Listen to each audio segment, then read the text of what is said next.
Good morning friends. Soundness test of cement. और क्यों करते हैं हम साउंडनेस टेस्ट ऑफ सीमेंट?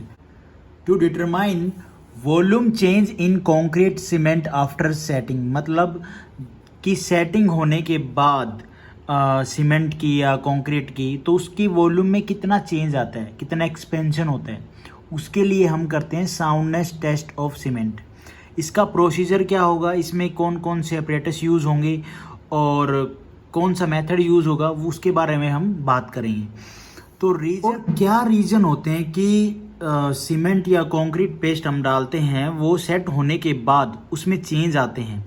तो उसमें क्या होता है, फ्री लाइम और फ्री मैग्नीशिया की मात्रा होती है, जो सेट होने के बाद भी उसका रिएक्शन चलता रहता है, क्योंकि उसमें फ्री लाइम और फ्री मैग्नीशिया की वजह से उसमें रिएक्शन कंटिन्यू होती रहती है।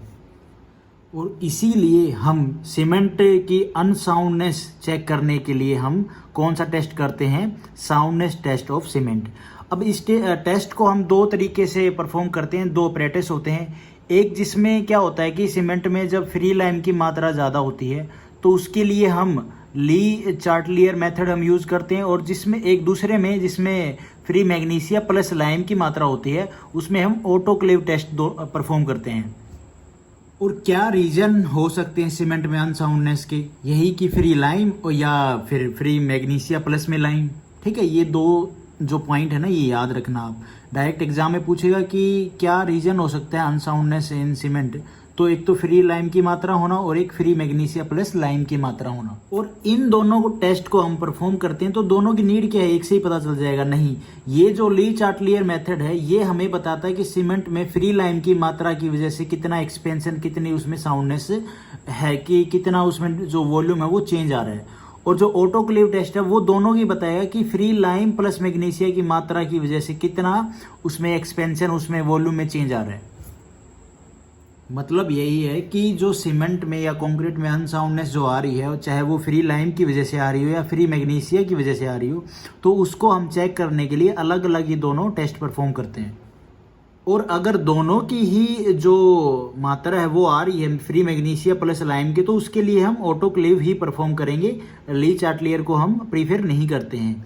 अगर ये रहता है कि जिसमें फ्री लाइम की मात्रा ही हो सकती है, तो उसके केस में हम ली चार्टलियर मेथड परफॉर्म करते हैं। तो एक प्रोसीजर जान लेते हैं कि जो ली चार्टलियर मेथड है इसको परफॉर्म करने का और ऑटोक्लेव टेस्ट को परफॉर्म करने का।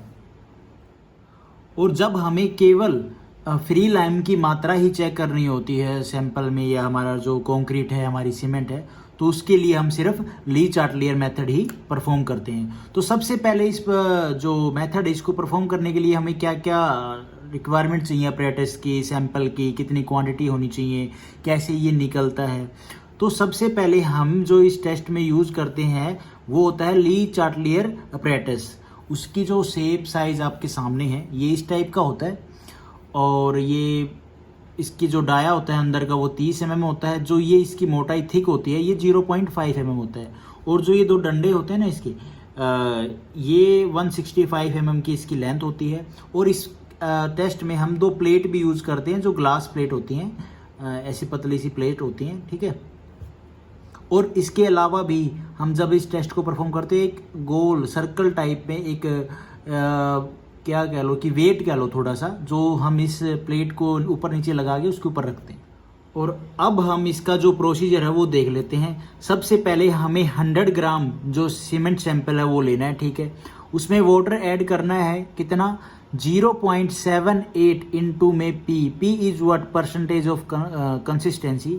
हमने कंसिस्टेंसी वाला जो टेस्ट परफॉर्म किया उसमें हमने परसेंटेज ऑफ वाटर जो सैंपल में ऐड की थी उसके हिसाब से हम लेते हैं। ये टेस्ट क्या है, एक दूसरे से लिंक होते हैं, लेकिन जब हम स्टैंडर्ड परफॉर्म करते हैं तो हमें एक स्टैंडर्ड वैल्यू लेनी होती है इस टेस्ट को परफॉर्म करने के लिए। तो हम IS कोड के अकॉर्डिंग जो स्टैंडर्ड वैल्यू है इस टेस्ट को परफॉर्म करने की वो है 29%। इसको हम यहाँ पे लिख सकते हैं 29% ऑफ कंसिस्टेंसी, जो नॉर्मल हमें एक स्टैंडर्ड वैल्यू देती है। तो इसको हम जब इससे मल्टीप्लाई करेंगे तो हमारे पास जो वैल्यू आएगी उतना % ऑफ वाटर हमें इसमें सैंपल में जो ड्राई सीमेंट होती है इसमें मिक्स करना होता है, और एक पेस्ट बनाना होता है। उसके बाद पेस्ट बनाने के बाद जो पेस्ट है वो हम इस अपरेटस में फिल करते हैं। कैसे करते हैं, ये एक ग्लास प्लेट है, इसके ऊपर ये सर्कल वाला, ये इतनी हाइट का इसकी हाइट होती है, इतनी हाइट का ये होता है अपरेटस, इसको हम इसके ऊपर रखेंगे। इसमें हम ये जो पेस्ट है वो फिल करते हैं अच्छे से, और उसके बाद ये दूसरी प्लेट है ये इसके ऊपर रख के, और उसके बाद जो ये वेट है, ये एक सर्कल टाइप का एक छोटा सा वेट होता है, ये इसके ऊपर रख देते हैं। अब ये काम तो हमने एक मोल्ड में मतलब सैंपल बना लिया, रेडी कर लिया पेस्ट। उसके बाद इसको हम 24 आवर तक पानी में रखेंगे। और क्या टेम्परेचर होगा उस पानी का, मतलब जो टेम्परेचर है वो कितना होगा, 27 डिग्री ±2 डिग्री कह लो आप। ये 32 डिग्री तक तो वैसे मैंने लिख रखा है, लेकिन हम जो लैब में परफॉर्म करते हैं तो हम मैक्सिमम टाइम कितना लेते हैं, 27 ±2 डिग्री सेल्सियस। इतने टेम्परेचर पे हम इस सैंपल को पानी में रख देंगे। रखने के बाद ठीक है 24 आवर के बाद हम इसको निकाल लेंगे। निकाल लिया, उसके बाद हम एक वैल्यू, जो ये जो आपको जो इसके जो डंडे दिख रहे हैं ना, इनके हम किसकी, इन दोनों के बीच की जो वैल्यू है, ये डिस्टेंस है, ये कैलकुलेट करेंगे किससे, वर्नियर कैलिपर से। वर्नियर कैलिपर से हम इसकी जो ये वैल्यू है, ये डिस्टेंस है जो, ये हम मेजर कर लेंगे कब, सैंपल को 24 आवर पानी में रखने के बाद। तो हमारी जो वैल्यू आ जाएगी वो आ जाएगी L1। ठीक है जी, L1 आ गई, हमने कुछ वैल्यू यहाँ पे लिख ली, जो हमेशा L2 से ज़्यादा ही होती है, लेकिन ज़रूरी नहीं है। कभी कभी हम सैंपल गलत ले लेते हैं, पेस्ट गलत बना देते हैं, प्रोसीजर गलत कर रहे होते हैं, तो वो उल्टी फुल्टी हो जाती है, वो अलग चीज़ है। उसके बाद हमें क्या करना है, इसी मोल्ड को हमने कहाँ पे रखना है, पानी में ही रखना है, लेकिन 3 घंटे के लिए कितना टेम्परेचर होना चाहिए, बॉइल्ड वाटर वाला जो टेम्परेचर है।